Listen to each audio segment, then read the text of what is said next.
A certain miller had little by little fallen into poverty, and had nothing left but his mill and a large apple tree behind it.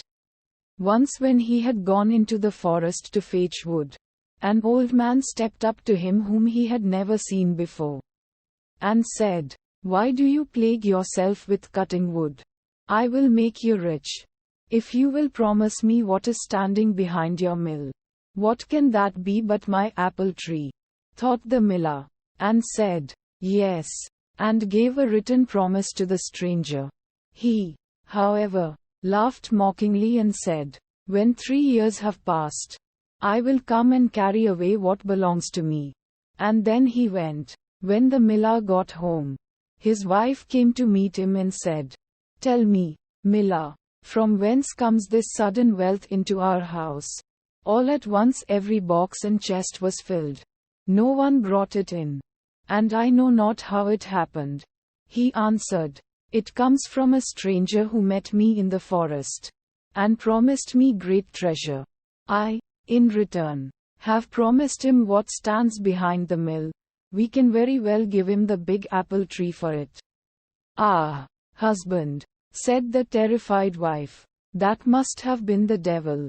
He did not mean the apple tree, but our daughter, who was standing behind the mill sweeping the yard." The miller's daughter was a beautiful, pious girl, and lived through the 3 years in the fear of God and without sin. When therefore the time was over, and the day came when the evil one was to fetch her, she washed herself clean, and made a circle round herself with chalk.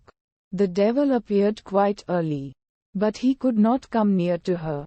Angrily, he said to the miller, "Take all water away from her, that she may no longer be able to wash herself, for otherwise I have no power over her."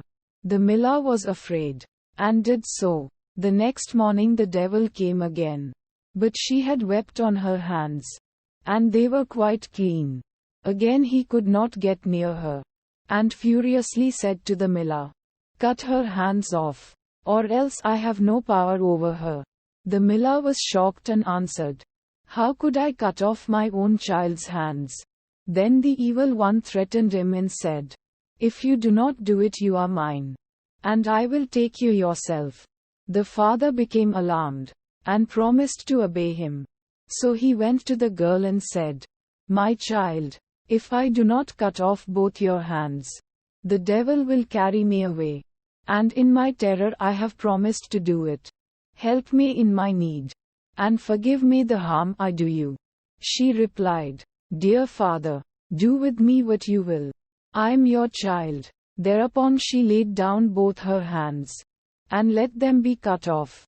The devil came for the 3rd time, but she had wept so long and so much on the stumps, that after all they were quite clean. Then he had to give in, and had lost all right over her.